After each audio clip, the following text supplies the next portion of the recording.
할렐루야. 새해가 밝았습니다. 오늘 송구영신 예배에 참석하셔서 일어나라 빛을 발하라, 여기 한번 표 좀 한번 보시죠. 2025년 표입니다.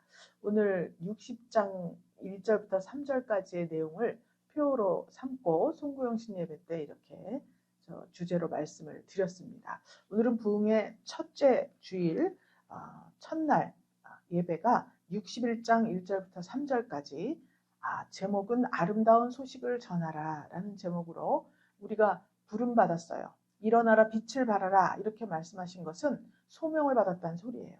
그래서 부르심, 우리 하나님께서 우리를 부르셨는데 그 자세한 내용에 대해서 우리 61장에 주 여호와의 신이 내게 임하셨다.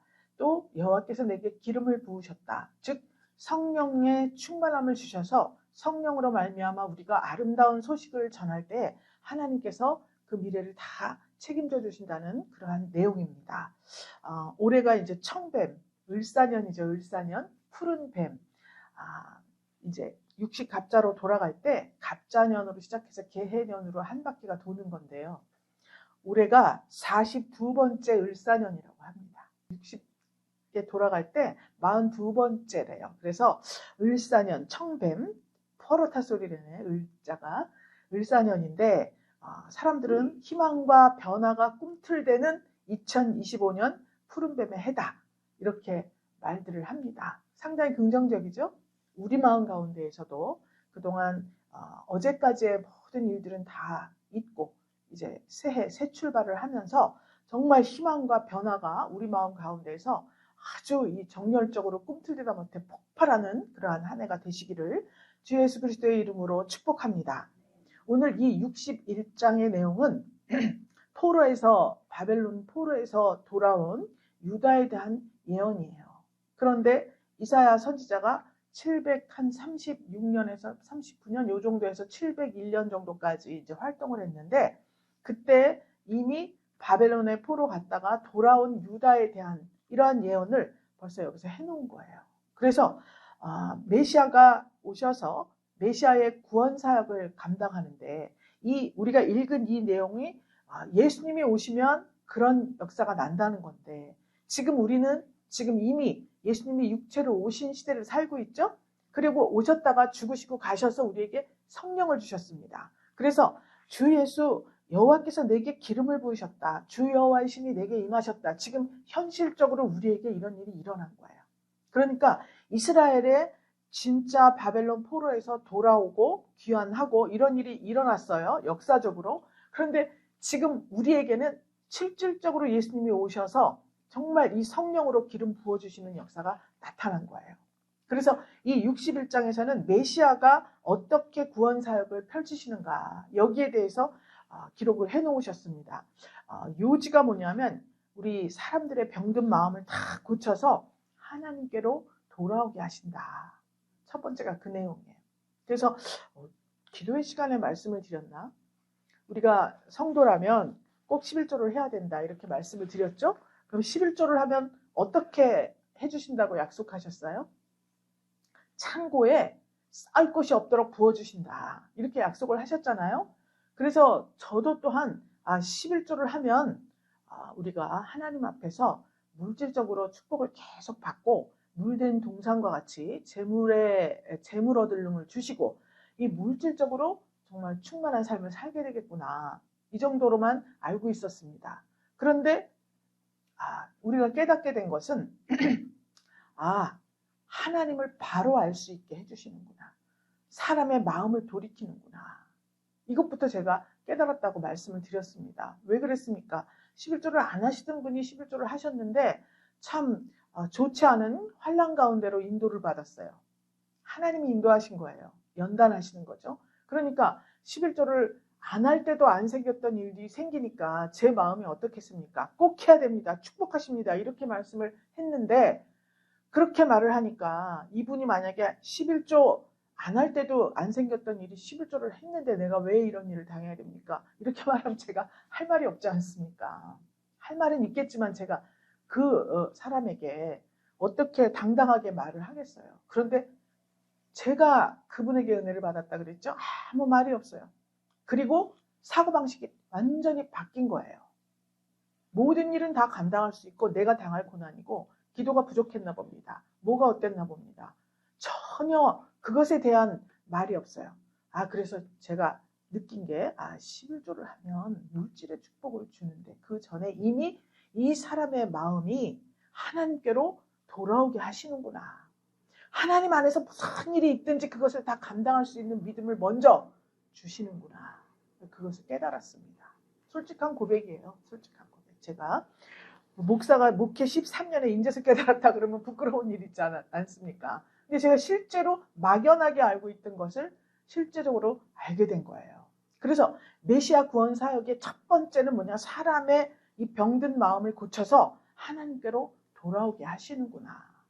실제로 예수님께서 오셔서 그때 당시에는 환자들이 많았습니다. 실제로 또 오셨던 그 갈릴리 지역에는 정말 천대받는 지역이고 험한 사람들이 참 소외되고 병들고 참 그런 사람들이 많이 모여 살던 지역이라 그랬지 않습니까? 병자가 많았어요. 그래서 중풍병자, 문둥병자, 눈이 안 보이는 사람, 귀가 안 들리는 사람 다 고쳐주셨습니다. 벙어리는 혀를 풀어주셨어요. 말할 수 있도록. 지금은 우리가 영적으로 이 병든 마음을 하나님의 성령이 함께 하실 때 이걸 다 풀어주는 구원 사역을 하고 계십니다. 실질적인 병도 낫지만 영과 육의 모든 질병을 고쳐주시지 않습니까? 그러면서 하나님이 계신 것을 알고 병든 마음을 고쳐주는 거예요. 그 다음에 실질적으로 닥쳐진 우리의 불행이나 어떤 사회적으로 받는 고통이나 이러한 모든 것들을 회복시켜주는 것이 이 메시아의 사역이다.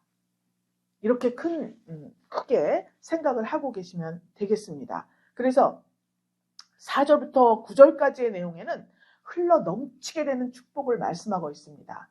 주님이 부르신 대로 그 부르심에 응하여서 우리가 아름다운 소식을 전하는 그런 성령 충만한 삶이 지속된다면 그때 어떤 복을 받느냐? 부르심의 상을 받는데 제일 큰 것이 제사장 나라가 되고 이 지금 유다에게 말하는 거잖아요. 제사장 나라가 된다. 그리고 영광과 기쁨에 충만한 그러한 삶을 살 수가 있다. 그런데 어느 정도 영광과 기쁨이냐? 결혼식 때 신랑과 신부가 가장 아름답게 꾸밉니다. 우리도 다 한 번씩 꾸며봤죠? 아직 안 꾸며보신 분은 꼭 조속한 시일 내에 속히 되기를 축복합니다. 그렇게 제일 인생 속에서 아름답게 꾸미는 그러한 날, 가장 기쁜 날이지 않습니까? 그런 기쁨과 영광이 충만한 그러한 날을 주겠다. 이렇게 약속을 해주시는 것입니다. 그래서 오늘은 실질적으로 한 절씩 보면서 그럼 우리가 어떻게 해야 되느냐? 어떻게 부르셨나? 성령으로 부르셨어요. 우리에게 기름을 부으셨습니다. 그리고 일어나라, 빛을 발하라. 그리고 이미 송구영신 예배 때 우리를 부르셨어요. 명령을 해주셨습니다. 그래서 성령 충만함으로 복음을 전할 사명을 우리가 받은 거예요. 복음을 전할 사명을. 그래서 그 복음을 무슨 복음을 전하냐? 여호와의 은혜의 해와 또 우리 하나님의 신원의 날을 전파하라. 2절에 있죠? 여호와의 은혜의 해, 하나님의 신원의 날. 이것을 전파하라. 이렇게 말씀하고 있습니다.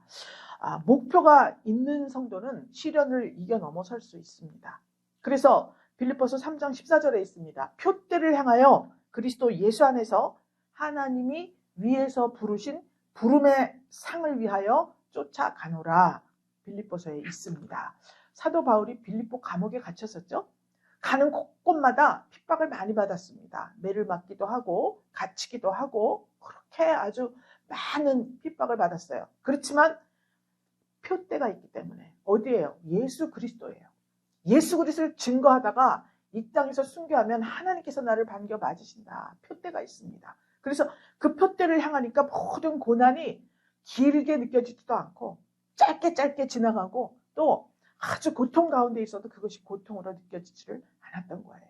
실질적으로 매를 맞았는데 어떻게 고통스럽지가 않습니까? 그럼에도 불구하고 정신력으로 이겨낸 거예요. 표대, 즉 주 예수 그리스도 그분은 십자가에 못 박혀 죽으셨다. 그냥 멀쩡하게 걸어가서 십자가에 못 박히신 게 아니지 않습니까? 온 살이 다 찢기고 뜯기고 온갖 수치와 모욕을 다 받으시고 그런 십자가 죽음을 맞이하셨습니다. 그런데 그만 승천하셔가지고 하나님 보좌 우편에 앉아 계신 거예요. 그리고 다시 오신다. 이렇게 약속을 해주셨거든요. 그러니까 그 생각을 하면 우리가 그것이 표대예요. 표대. 우리의 자리가 어디입니까? 그 보좌 우편에 앉아 계신 예수님 그 옆자리가 우리 교회의 자리예요. 여러분이 교회잖아요. 그 자리가 있기 때문에 이 세상에서 어떤 고난과 환난 그것은 잠시 잠깐 지나가고 잠깐 나의 믿음을 달아보는 그러한 시험에 불과하다. 결과를 알고 있으니까 우리는 시련을 극복할 수가 있는 것입니다. 그런데 악한 마귀는 성도가 이 부르심에 합당한 삶을 살지 못하도록 늘 우리를 괴롭힙니다.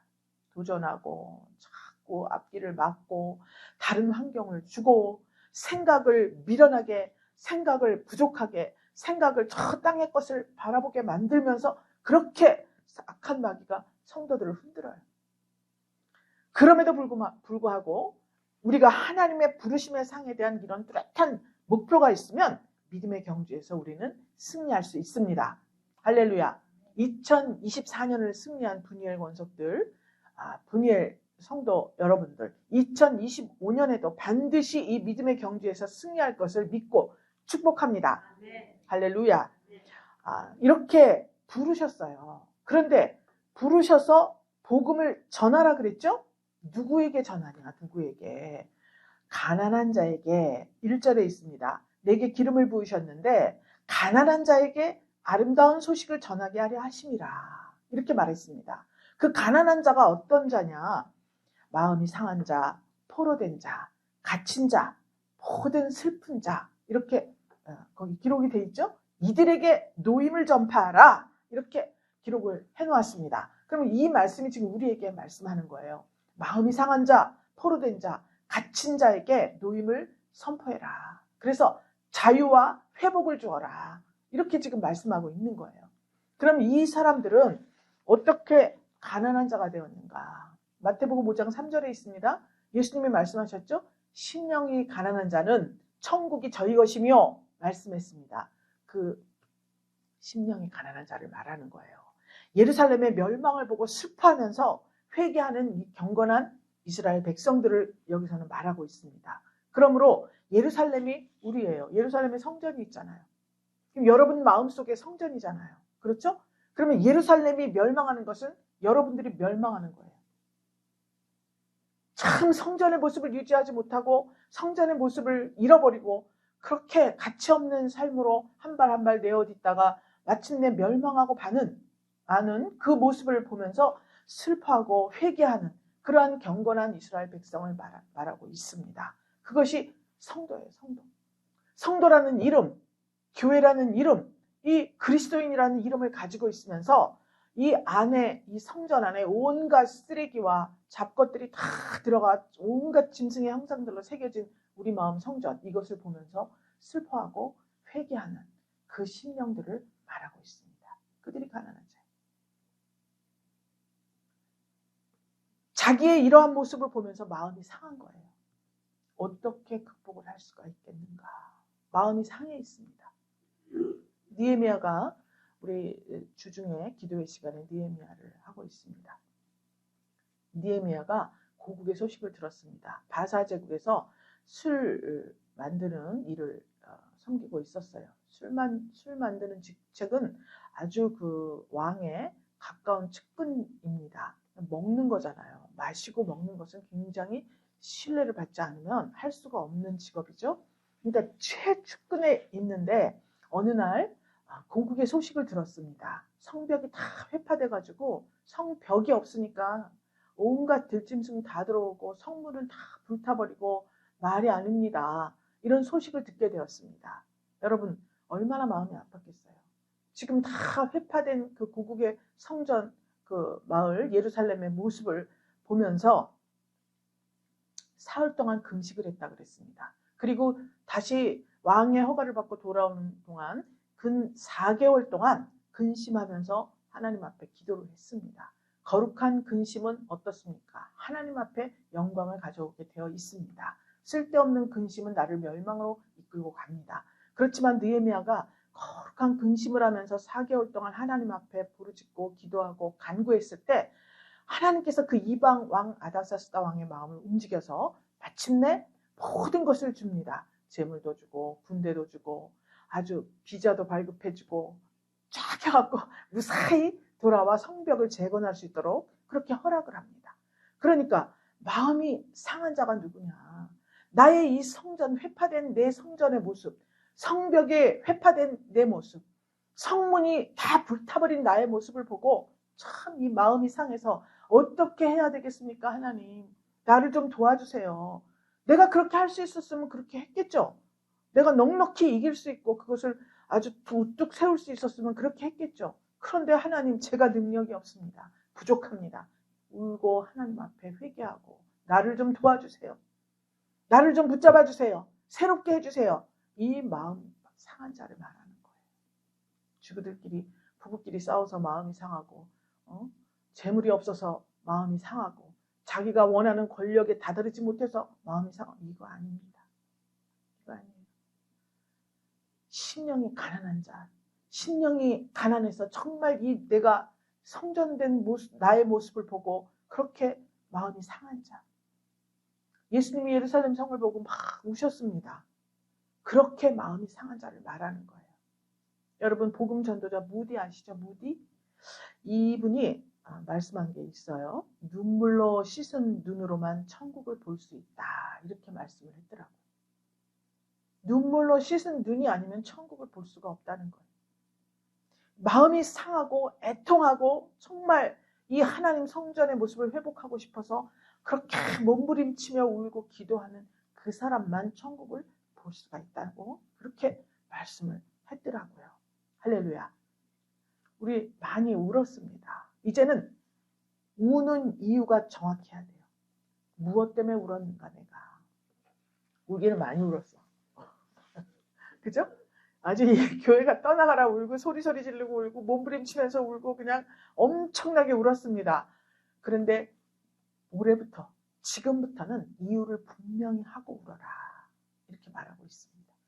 또 포로된 자가 있다 그랬습니다. 갇힌 자가 있다 그랬어요. 그래서 모든 슬픈 자가 되었는데 스스로 힘으로는 구원받을 수 없는 존재를 깨달은 거예요. 그래서 정말 그 나의 모든 육신의 정욕, 안목의 정욕, 이생의 자랑 속에 내가 갇혀있고 포로가 되어서 구원자를 기다리는 그 심령으로 하나님 앞에 슬픈 자가 된 겁니다. 그 슬픈 자들에게 이 아름다운 소식을 전하라. 이 말씀을 한 거예요. 그러니까 이렇게 겸허하게 주님을 믿고 순종하는 자들은 죄의 노예 상태에서 벗어나서 영적인 자유와 구원을 누릴 것이다. 이것을 선포하라는 거예요. 할렐루야. 여러분이 나가서 전도할 때 이것을 선포하라는 거예요. 무엇 때문에 마음이 상하세요? 무엇 때문에 눈물을 흘리십니까? 무엇의 노예가 되어서 자유를 잃었습니까? 주의 진리 안에서 자유를 찾으세요. 이러면서 예수님을 증거하는 거죠. 그때 하나님께서 정말 이렇게 부르심의 상으로 우리에게 축복하시고 응답하신다는 것을 말씀하고 있습니다. 로마서 8장에는 그 바라는 것은 피조물도 썩어짐의 종노릇한 데서 해방되어 하나님의 자녀들의 영광의 자유에 이르는 것이라 그랬습니다. 로마서 8장 21절 말씀인데 모든 피조물들은 그 삶이 어떻든지 마음속에서는 하나님 자녀들의 영광의 자유, 나도 그 자유에 이르고 싶다. 저들은 어떻게 그렇게 말씀 안에서 자유로운가? 회사에도 사규가 있고 가정에서도 규칙이 있고 질서가 있고 어느 공동체 두세 사람만 모이면 다 규칙이 있습니다. 그런데 그 규칙을 잘 지키지 않으면서도 공동체를 상하지 않도록 하고 오히려 더 진보되고 더 좋은 방향으로 이끌고 갈 수 있는 그러한 자유가 그리스도인들에게 있더라. 나도 그 하나님의 자녀, 그 그리스도인들의 자유에 이르고 싶다라는 마음을 가지고 있다는 거예요. 주일날 일하자 그러면 아이고 해야지 일하고 뭐를 어떻게 하자.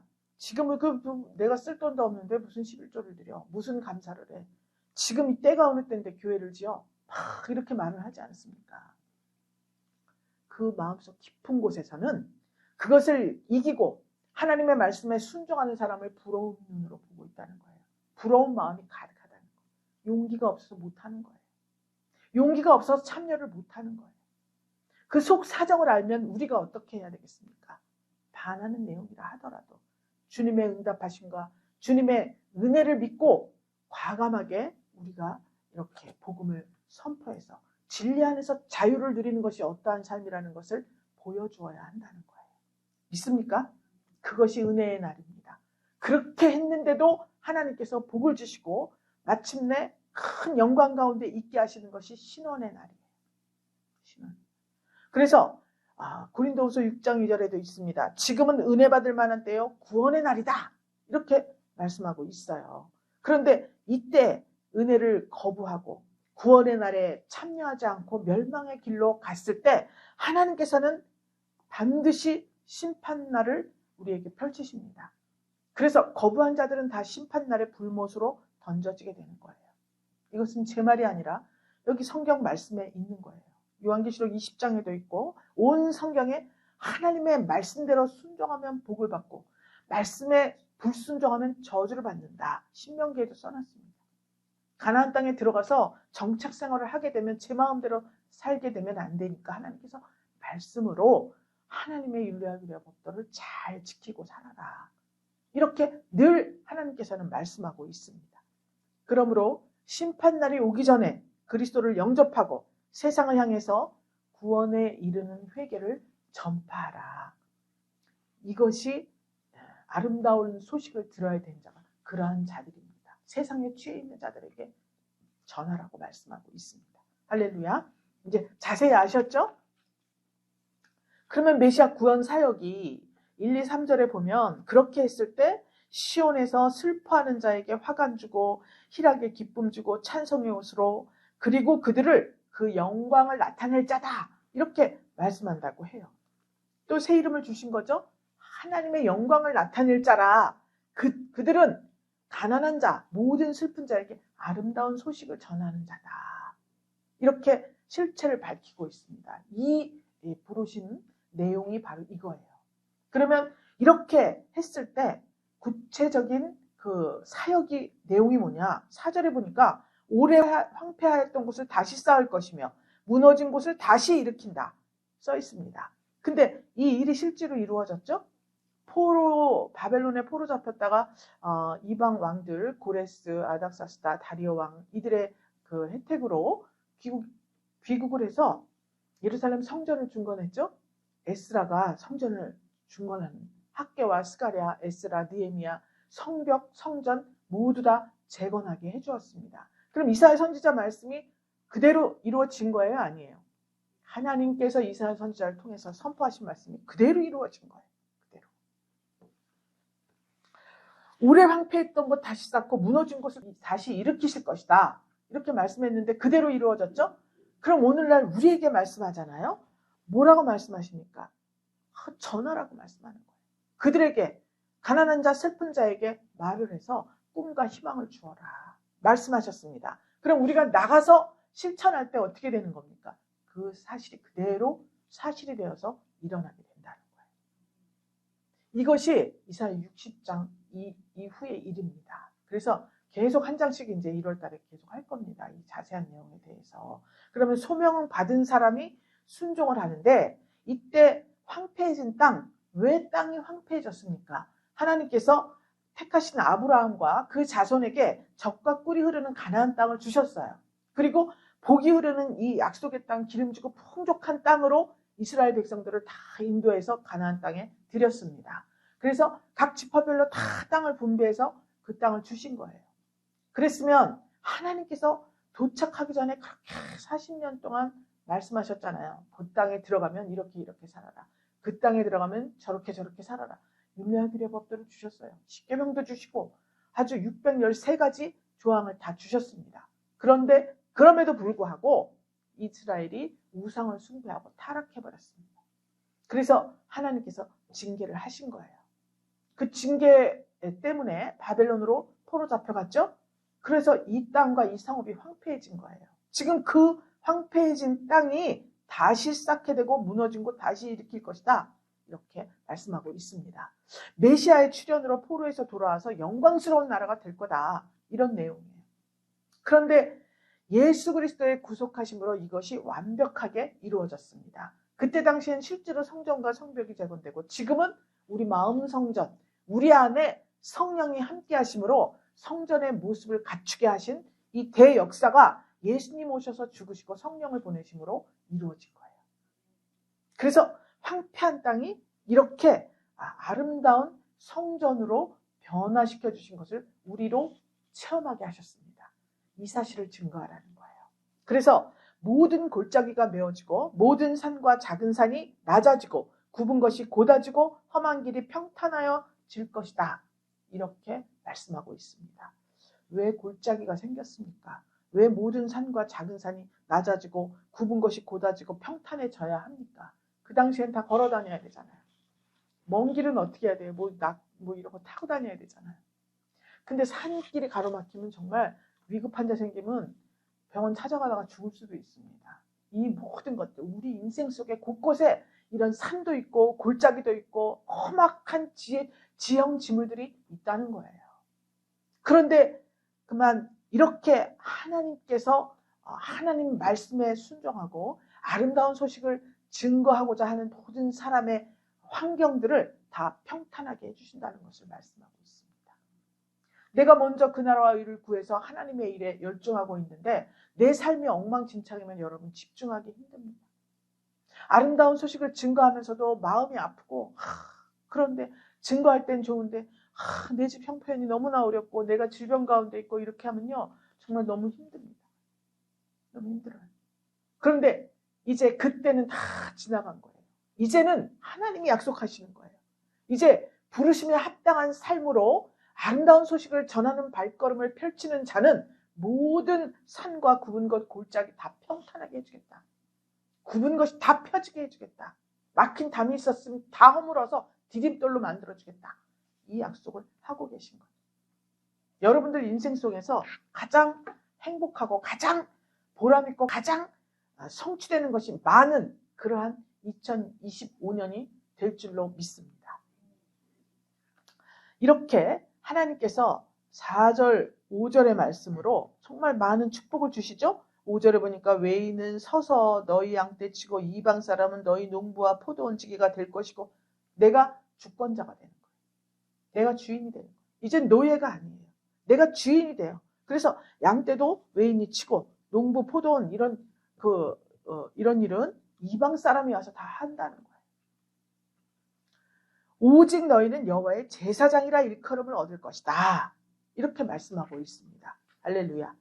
이 메시아가 주는 위로와 기쁨은요. 말할 수가 없습니다. 새로운 시대가 도래하는 거예요.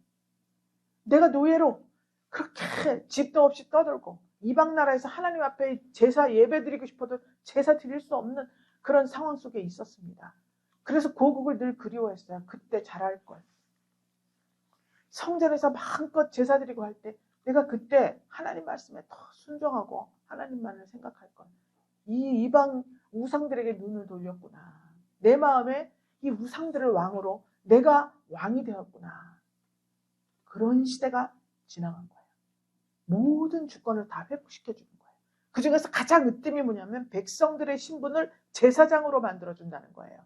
제사장. 그 제사장은 백성 대신 제물을 잡아가지고요. 하나님 앞에 드리고 제사를 하잖아요. 대신 죄사함을 받아주는 게 제사장이거든요. 그런데 이제는 제사장이 필요 없어. 내가 직접 하나님 앞에 나아갈 수가 있다는 거예요. 직접. 그것이 예수 그리스도가 죽으시고 우리에게 오시면서 성령으로 예수를 구주로 고백하는 사람은 직접 하나님께 기도하고 직접 하나님과 대화하고 직접 하나님이 주시는 어떠한 음성을 듣고 직접 성경을 말씀을 보면 성령께서 나에게 깨달음을 주시고 이것이 제사장의 축복이에요. 중간에 중재자가 필요가 없어요. 중재자. 그러니 나에게 새로운 시대가 도래하게 된 겁니다. 이렇게 새로운 시대를 약속하는 것이 하나님 주신 부르심의 상, 메시아가 주는 위로와 기쁨입니다. 너무 어마어마한 거예요. 너무. 그런데 왜 여기 목사가 있느냐? 말씀을 잘 모르니까. 알려주기 위한 겁니다. 중보자가 아니에요. 중보자는 예수 그리스도예요. 내가 먼저 알게 된 걸 여러분 좀 모르고 계신 걸 제가 가르쳐드리는 사람입니다. 그런데 직접 다 하는 거예요. 기도도 다 하고 죄사함도 하나님 잘못했습니다. 그러면 하나님이 용서해 주는 거예요. 하나님, 목사님, 하나님께 내 죄 좀 용서해 달라고 해주세요. 절대 아닙니다. 초창기에 그런 사람들이 간혹 있었어요. 목사님 응답 좀 받아주세요. 뭐 어쩌세요.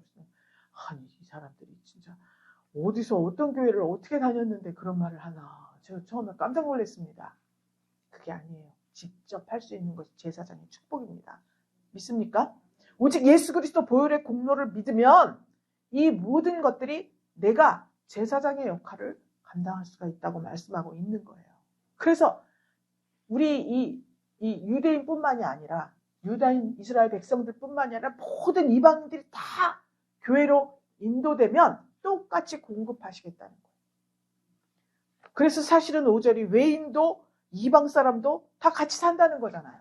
양떼를 어떻게 칩니까? 외인이. 농부와 포도원직이 이게 교회를 말하는 건데 말하자면 이방 사람이 될 수 있어요? 될 수 있다는 거예요. 예수님은 온 인류를 위해서 오신 거예요. 만민을 구원하고 오신 거예요. 그 메시아예요.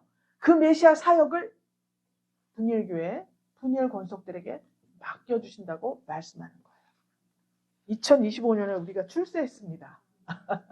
복음의 문이 여러분들 덕분에 활짝 열려지는 놀라운 축복이 있으시기를 주 예수 그리스도의 이름으로 축복합니다.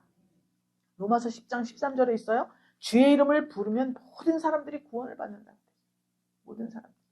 그러니까 우리가 증거하는 이 말씀을 듣고 주의 이름을 영접하면 나라며 언어며 민족이며 이 모든 것 구별 없이 다 구원받을 수 있다. 이것이 아름다운 소식입니다. 하나님께서는 이 일을 위해서 8절에 보니까 대저 나 여호와는 공의를 사랑하고 불의의 강탈을 미워하고 성실히 그들에게 갚아주고 영원한 언약을 세울 것이다. 그렇습니다. 하나님께서 주시는 것은 위로와 기쁨이 뭐냐? 영원한 언약을 세운다. 영원한 언약을 세운다. 이 땅에 또 여태까지 우리가 살아왔지만 영원한 것은 없습니다. 권력도 그렇고 재물도 그렇고 모든 것들이 문화도 그렇습니다. 문화도 트렌드가 있잖아요. 그림이나 음악이나 다 이런 것들이 한 시대 이런 것들이 트렌드가 되었다가 또 시조가 바뀌고 사조가 바뀐다 그러죠? 막 바뀌어요. 영원한 것이 없어요. 그런데 그 태초부터 지금까지 영원한 것은 하나님의 말씀인데 이 말씀이 앞으로도 계속 영원하다는 거예요. 그렇기 때문에 우리가 지금 모든 것을 뒤로 하고 예수를 믿고 지금 이 시간에 예배당에 나와 있는 것입니다. 영원한 언약을 세워서 왜 중간중간 영원한 언약의 상대자가 될 만큼 그렇게 성실하고 거룩하고 그렇게 아주 신뢰받을 만한 그런 사람들이었습니까? 아니에요. 우상을 숭배하고 온갖 죄를 다 짓고 좀 살만하면 옆길로 가고 뒷길로 가고 야단 법석을 쳤어요. 그렇지만 하나님은 죄는 미워하는데 사람은 미워하지 않는다. 중심이 이거는 사람을 사랑하셔요. 자기의 형상을 닮은 사람이기 때문에 그렇습니다. 하나님께서 직접 우리에게 만들어 놓고 생기를 불어넣으셨습니다. 작가들도 자기 혼을 다 불어넣어서 작품을 만들었다 이렇게 말을 합니다. 애지중지해요. 사람은 하나님이 사랑해줄 사랑의 대상이에요. 그렇기 때문에 죄는 미워하는데 이 사람을 사랑하기 때문에 이 사람을 살리기 위해서 계명도 주시고 율법도 주시고 또 징계도 하시고 다시 돌이켜 회복하기 위해서 그 죄를 용서해 주시기 위해서 직접 본인 자신, 본질이 하나님이신 예수를 보내서 그 죄값을 치르게 하신 것입니다. 유다 백성이 타락했어요. 우상 숭배하고 자폰을 하고 막 이렇게 징계를 했습니다. 그런데 이것은 그냥 벌을 주는 것이 아니라 거듭나게 하는 수단이었습니다. 그래서 거기서 70년 동안 애타게 하나님께 제사 드리는 것을 사모하게 만들어서 다시 돌아오게 하신 겁니다. 성도가 징계받을 당시는 괴롭습니다. 그렇지만 하나님의 의를 이루는 도구가 바로 그 징계였다는 거예요. 여러분 끝끝내 처음부터 끝까지 잘 먹고 잘 살고 자기가 원하는 대로 살았으면 하나님을 찾겠습니까? 처음엔 조금 찾을지 몰라도요. 점점 계속 그런 생활이 지속되면 내 마음은 굳은 마음이 되어버려요. 양심은 신앙 양심이 아니라 화인 맞은 양심이 되어버리고 맙니다. 그렇기 때문에 하나님께서는 조금만 잘못된 길로 가면 바로 징계를 하시는 거예요. 그래서 하나님의 의의 백성이 되어라. 이 말씀을 하고 있는 거예요. 하나님이 징계 가운데에서도 언약을 굳게 지키셨습니다. 왜냐하면 하나님은 공의의 하나님이기 때문에 그렇습니다. 그래서 공의로운 심판으로 하나님의 언약을 믿는 자를 가장 선한 길로 인도하시는 거예요. 여러분들의 삶 속에 불만 있습니까? 많아 보이는데 얼굴이 많아 보이는 지금 이 상태가 가장 여러분들에게는 선한 길입니다. 감사하세요. 감사하시고 하나님 성전의 모습을 잃지 않게 해주세요. 그리스도의 그 사랑, 아름다운 복음의 소식을 전하는 자, 이 사명을 잘 감당하게 해주세요. 매일 감사하시면 여러분도 놀라. 어떻게 변화된 모습을. 나도 나를 보고 깜짝깜짝 놀랄 때가 많아. 아니 무슨 일을 했길래 이런 대우를 받나? 깜짝 놀라는 이러한 자리에 여러분들을 세우실 것입니다. 이것은 제가 하는 약속이 아니죠. 하나님이 여러분들에게 항상 공의를 세우실 때 이 말씀을, 이 약속을 해주시는 거예요. 나를 위해서 예수님이 십자가 지셨구나. 이것을 믿는 거예요. 언약의 핵심이 예수 그리스도 십자가예요. 그때 하나님께서는 반드시 은혜의 신원의 날을 여러분들에게 주시고 그 복음을 증거하는 모든 자들에게 은혜의 때와 신원의 날을 펼쳐주십니다. 할렐루야. 유다 백성들은 심령이 가난하고 마음이 상하고 포로되고 갇힌 자였어요. 이들에게 아름다운 소식을 전하여서 소망과 기대를 주고 순종함으로 위로와 기쁨을, 그렇게 하나님의 영광을 보게 되었습니다. 우리 사랑하는 분이엘 성도 여러분, 2025년 새해에는 예수의 이름으로 이 메시아 거룩한 사역에 동참하셔서 여러분이 있는 곳에 제사장 나라가 되고 열방 가운데, 만민 가운데 복받은 자손이라 인정을 받는 그러한 역사가 있으시기를 주 예수 그리스도의 이름으로 축복합니다. 하나님 감사드립니다. 우리 하나님께서 이 분이엘 권속들을 부르시고 일어나라 빛을 발하라 사명을 주셨는데 이 아름다운 소식을 전하는 우리 구주 예수 그리스도 메시아 사역에 동참할 수 있도록 하나님 이렇게 불러주시는 은혜를 감사드립니다. 이제 우리는 구원의 옷 의의 겉옷을 갖추어 하나님께 큰 기쁨과 큰 위로가 넘치는 이러한 시간들로 채워주시기를 간절히 축복합니다. 사랑하는 분이엘 권속들과 만나는 모든 이들이 희망과 소망과 또 큰 복을 받는 귀한 역사가 2025년에 날마다 일어나게 하여 주시옵소서. 축복하며 살아계신 예수 그리스도 이름으로 기도 올리옵나이다. 아멘.